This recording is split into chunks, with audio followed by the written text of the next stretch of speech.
Welcome back to the deep dive. So, if you're joining us today, you are probably wrestling with what is, well, arguably the single largest financial and emotional investment most families ever make. Funding a high-quality education, it's monumental. It is. And chances are, when you've talked about the sometimes terrifying cost of it all, you said this exact phrase: we'll manage the fees somehow. If needed, we'll get a scholarship. That sentence is pure hope. It's the sound of high-stakes parental optimism. Mm. It's really what keeps families moving forward on this. Exactly. But here's the thing. According to the deep dive we've done into the current sources, that sentence is also, well, dangerously vague. Dangerously vague, I like that phrasing. It represents a reliance on something uncertain in the future without a concrete, verifiable plan right now, and that's one of the riskiest financial decisions a family can make. And what's so fascinating is that the sources all point to this reliance being built on really a fundamental misunderstanding of how the financial aid system actually works. It's not an ATM.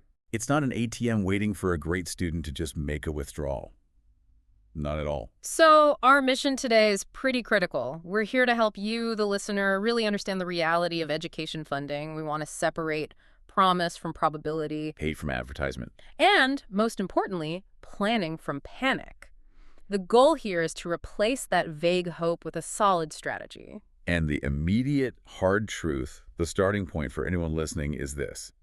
Most substantial scholarships are not discovered. They are meticulously planned for. Often years in advance. Years. They are not a safety net you deploy in an emergency. They're the logical, verifiable result of structured, long-term preparation. If you haven't been working toward them, they likely just won't be there when you need them. Okay, let's unpack that. That core misunderstanding, we're calling it the merit myth. The biggest roadblock, and the sources really stress this, is this widespread, almost comforting belief that good students will automatically get scholarships. Well, it's a natural assumption, isn't it? I mean, we're taught that school's a meritocracy. You get better scores, you get better results. So parents just assume that the rest of the world works that way, that raw excellence is universally rewarded. But when it comes to financial aid, especially those large, game-changing awards, excellence is simply the ticket to enter the lottery. It is not the guarantee of winning it. That's the key distinction. Excellence is common among the top applicants. Financial success, that requires something else. It requires alignment. Right. The scholarship system, it operates on three very specific elements that all have to be satisfied. And, raw talent is only one small piece of that puzzle. So what are these three elements? Okay, so the first, as you just said, is alignment.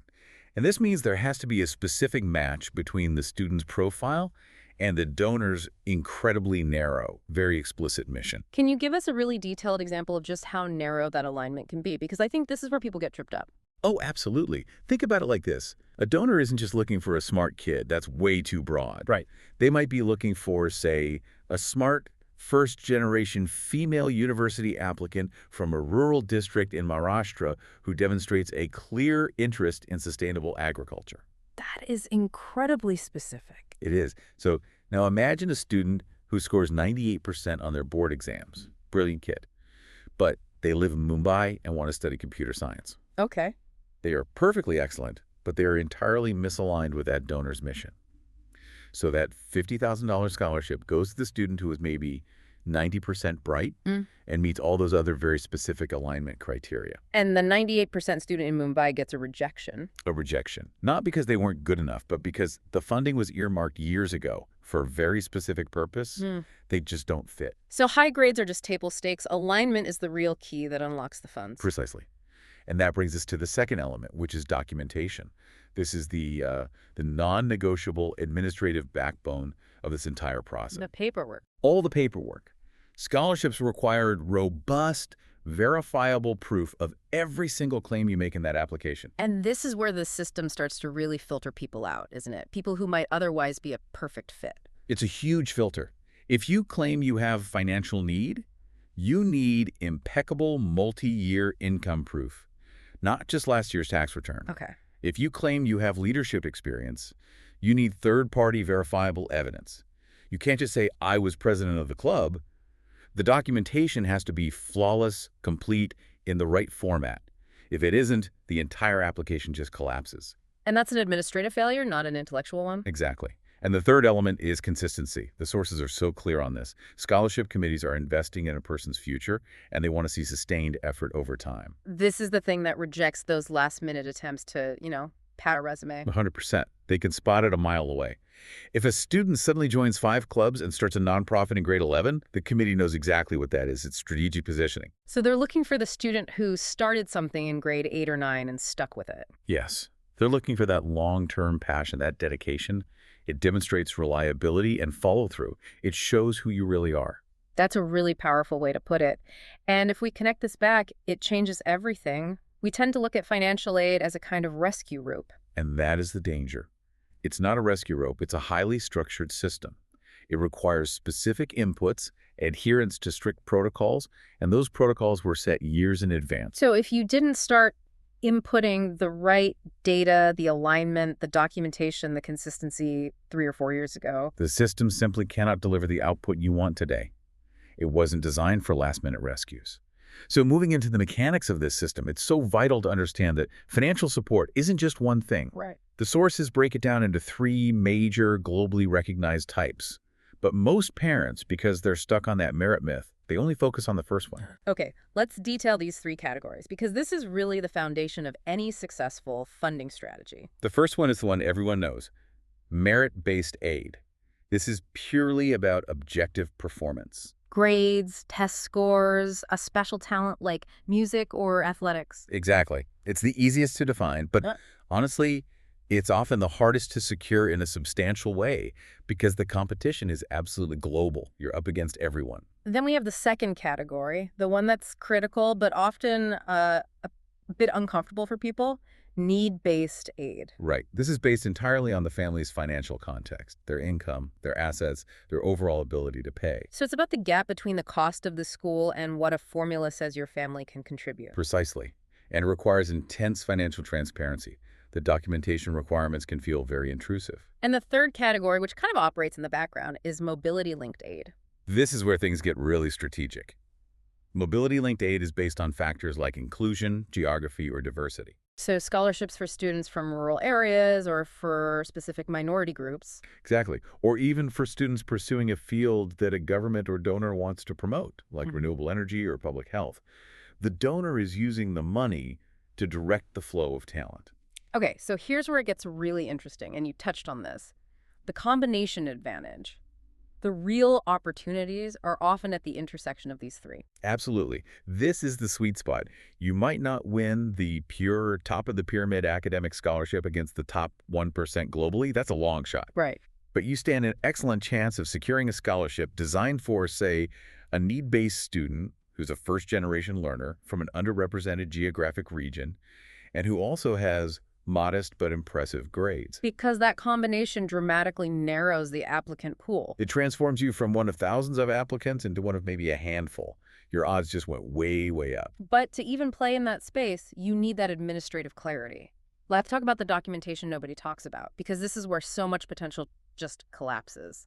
This is where strategy hits a brick wall of reality. The sources point to 5 administrative pillars that have to be absolutely flawless. If any one of them is weak, the whole structure can fail. Let's start with income proof, which is vital for any need-based aid. What does impeccable actually mean here? It means so much more than last year's pay stub. For need-based aid, especially for international applications, they often want transparent, verifiable financial records for the last 3 to 5 years. 3 to 5 years, wow. Yeah. For a salaried employee, that's consistent tax returns.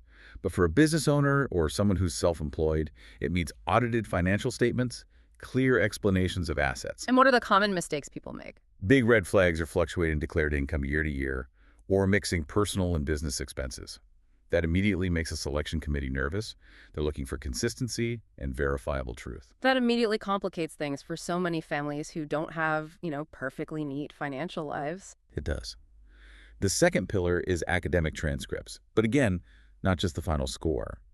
The committee is looking for consistency evidence. They track the trend.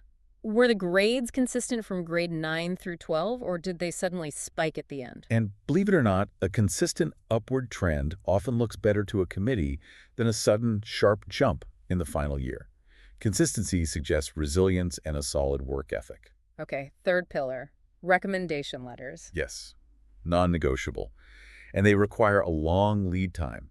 A generic so-and-so is a great student letter written a week before the deadline is almost worthless. What are they actually looking for? They want letters from people who can verify a sustained commitment, who can speak honestly about the student's character, their strengths and their flaws, and who can connect the student's profile back to the donor's specific mission.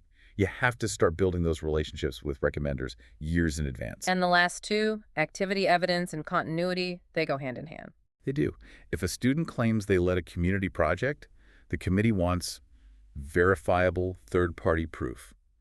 Registration documents, attendance logs, measurable impact.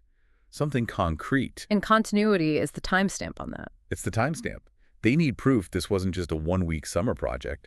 They want activity logs that span multiple years, confirming it was a dedicated long-term commitment. So if these records are weak or they just don't exist, eligibility evaporates.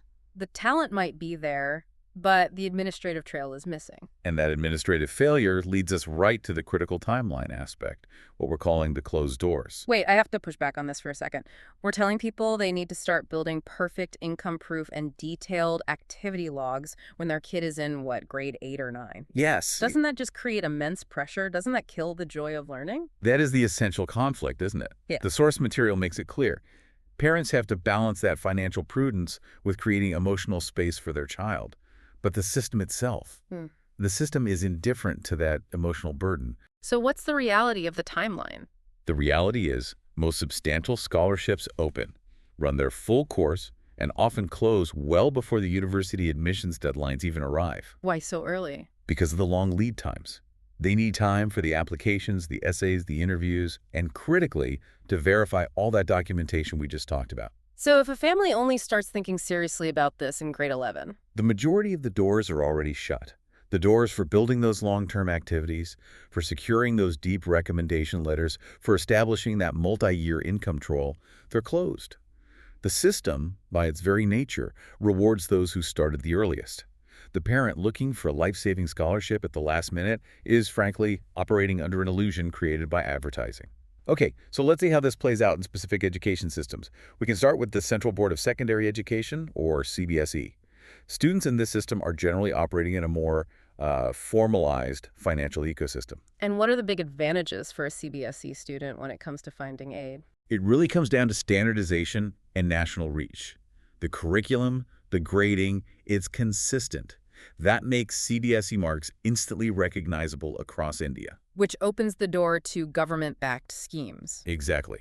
Central sector schemes, state-level schemes, and scholarships that are directly linked to national exam performance and rankings. The CBSE system fits very neatly into the structured conditional framework of Indian aid. So let's get specific. What are some of those common scholarship pathways that are really targeted at CBSE students? Okay, so we can list a few key streams. First, you have the central sector scholarships. These are usually pure merit plays for the absolute highest achievers, often based directly on their board results, the top percentile. Right. Second, you have minority scholarships, which are a great example of that combination advantage we talked about. They blend merit with mobility and need criteria for specific communities. And then there's state-level ones, too? Yes, state merit schemes, which are tailored for high-achieving CBSE students who live in that specific state. And then beyond just board scores, you have things like the Olympiad-linked awards. For excellence in science or math? Right, and those offer both money and huge recognition, which helps with future applications. And finally, nearly every major university will offer specific merit waivers just for a high CBSE score, maybe 10 to 50% off tuition. Okay, that sounds like a pretty rich environment for funding. But we have to do the reality check here. The sources are very clear. These awards are almost always modest, partial, and highly competitive. That is the crucial reality check for parents.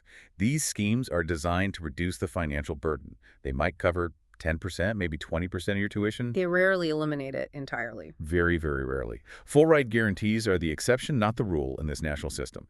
Parents have to calculate the gap that's left over, not just assume the whole fee is covered. Let's talk about the catch parents miss. The specific things that can disqualify even a brilliant CBSE student. This is where it gets painful for families. The brilliance is there, but the rules are just so rigid. The first and most common is a strict income ceiling. So a scheme has a need-based component. And if the family's income is even 1 rupee over the limit, the student is immediately rejected. It doesn't matter how high their score is. Let's make that real. A scheme might set the annual income ceiling at, say, 8 lakhs. A family earning 8.05 lakhs who still can't afford a 15 lakh tuition Is considered too rich for the scheme and is immediately disqualified. They fall into this funding vacuum, too wealthy for aid, but not wealthy enough to self-fund comfortably. It's a trap. It is. The second factor is the board rank thresholds. These scholarships aren't for students who just get 90%. They're often for students who rank in the top 0.1% or even 0.05% nationally. So you're not competing against the average student, you're competing against the absolute top echelon of millions of students. It's ferocious. A 95% is a fantastic achievement, but if the cutoff for that top-tier scheme is 98%, you're still not eligible. And the third catch. Subject-specific eligibility. You have to read the fine print. A scholarship might be aimed only at students pursuing basic sciences or humanities because the donor wants to uplift those fields. If the student picks a popular field like engineering or medicine, They might be disqualified no matter their rank. correct. The core lesson here is that merit alone is not enough if your context, your financial reality, your subject choice doesn't align perfectly with the scheme's rigid rules. Okay, let's pivot this to CBSE students applying abroad. This is a huge dream for so many, and the assumption is that a high CBSE score automatically equals international aid. So the good news is that CBSE marks are widely respected by foreign universities. They understand the rigor, but aid is absolutely not automatic. Especially for international applicants. Especially. They're often competing for a smaller, separate pool of funding. A score of 95% is necessary, but it's not sufficient. It just gets you in the door. So what else do they need to do to actually secure that aid? International aid really hinges on 3 things: profile strength, compelling essays, and differentiation. Thousands of students from around the world have high scores. The aid decision comes down to the unique story you tell. The documented leadership roles, the passion projects outside of school, the community impact. All of it. And the depth of your essays. You have to actively show how you are different from the huge mass of other high-scoring students. The number gets you considered. The story gets you funded. Now, let's contrast the very structured CBSE world with the reality for state board students. It's a whole different ballgame. They face systemic challenges that are really rooted in scarcity and fragmentation. Okay, let's detail that scarcity. What are the main hurdles for a state board student who's looking for either national or global funding? Well, first, there are just significantly fewer national-level scholarships available to them. Many central schemes are explicitly linked to CBSE or national rankings that are harder for state board students to get into. And what about global recognition? That's the second hurdle. It's limited. A foreign university might be dealing with applicants from hundreds of different state boards across India, all with different curricula, different marking schemes. So it's a ton of extra work for them. It is. It requires extensive validation and explanation of their credentials. And on top of that, there's often significantly less counseling support within the schools themselves about how to find these external funding paths. So the pathways that do exist are fragmented and localized. Exactly. The family really has to hunt for opportunities that are specific to their region or state. But state board students do succeed financially, especially if they stay local. So where are those success stories coming from? Success for them is really about maximizing regional avenues. First, highly specialized state government schemes. These are often tied to domicile requirements or specific community upliftment programs within that state. And then regional quotas in local colleges. Yes. Regional quotas in local institutions can reserve seats and offer major fee concessions for students who completed their schooling in that state system. And of course, local university fee waivers for high performance on that specific state board exam. So the summary here is that the pathway is most efficient if you're planning on a local education within your own region. It's the most straightforward way to maximize the support structure that's actually built for you. But the challenge just skyrockets when a state board student looks overseas. The global funding challenge. It's a huge hurdle. When a state board transcript lands on an international aid committee's desk, it often requires a lot of internal work for them just to figure out the academic equivalency. Because the syllabus and the rigor vary so much from state to state. Right. And that extra layer of work, it affects the aid decision. The aid applications face extra scrutiny. The institutions are just more hesitant to grant those automatic, large merit waivers that they might reserve for curricula they understand better, like the IB. So it's not impossible to get in or get aid. Not at all. But it is significantly more paperwork heavy and complex. Families might even need to budget for external credential evaluation services, which adds more cost and time to the whole process. So this complexity forces state board families into what you call alternate funding strategies.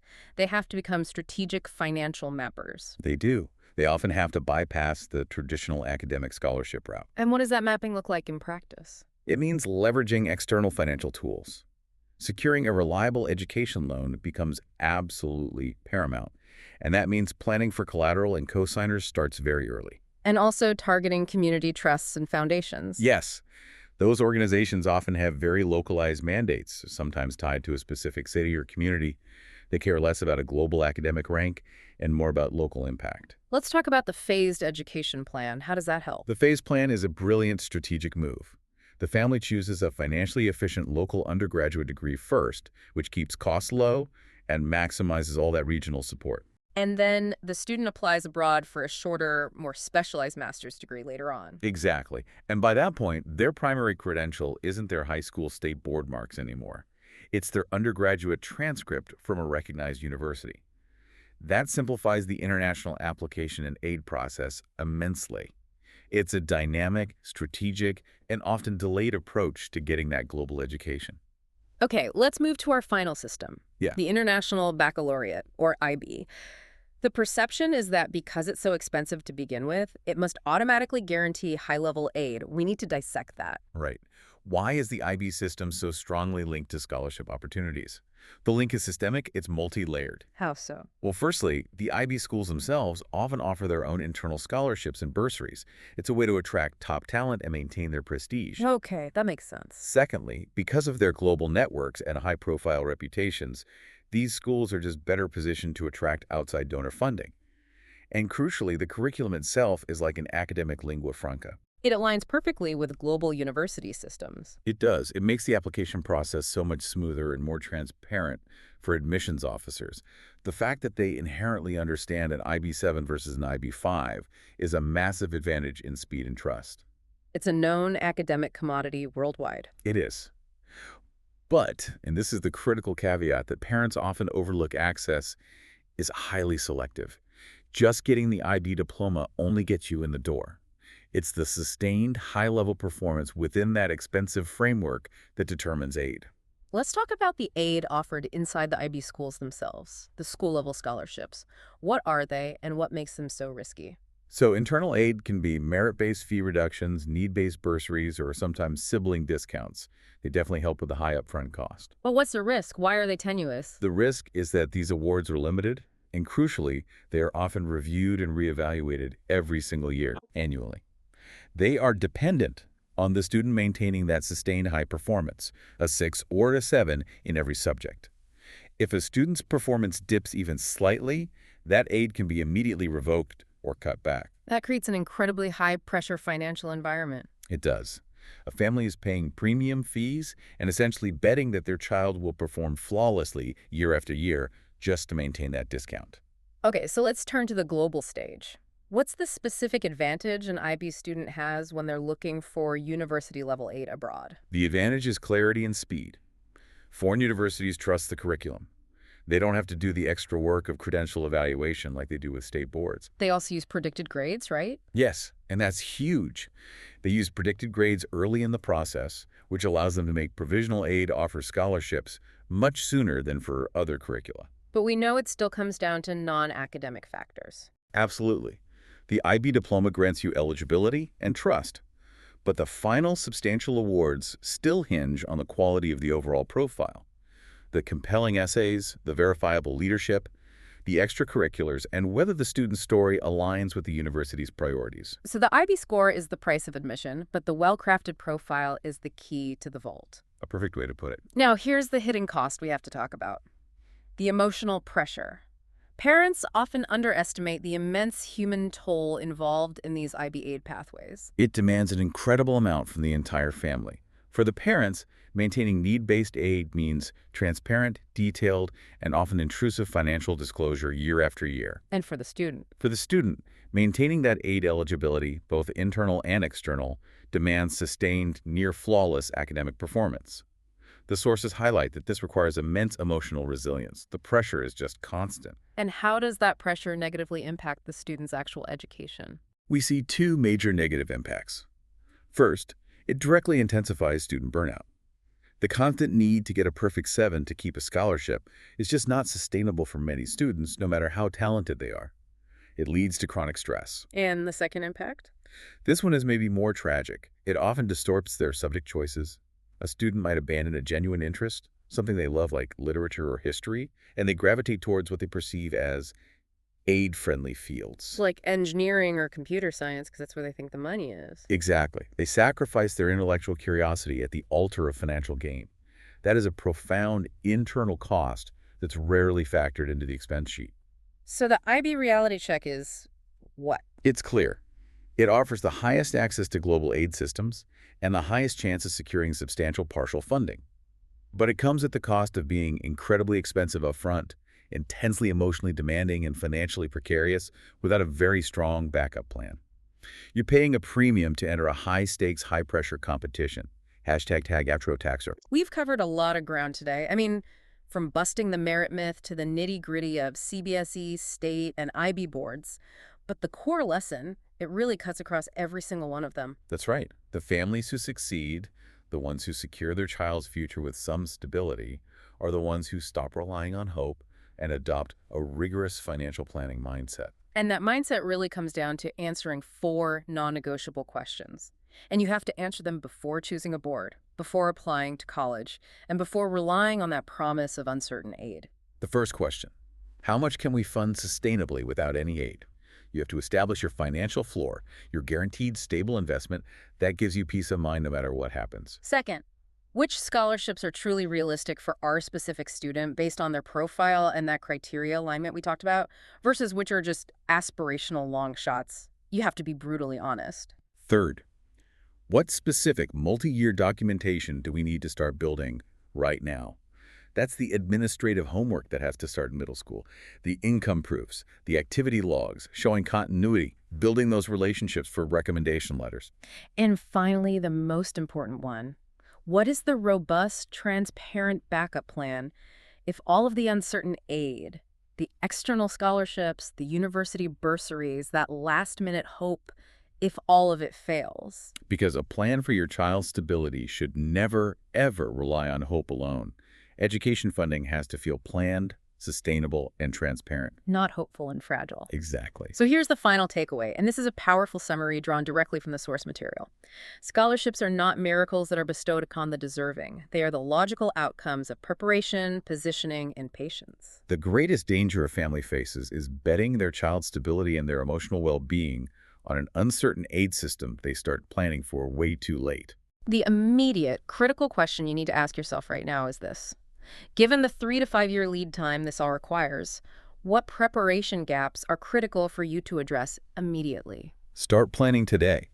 Verify your resources honestly, and never ever bet your child's stability on aid that isn't already guaranteed.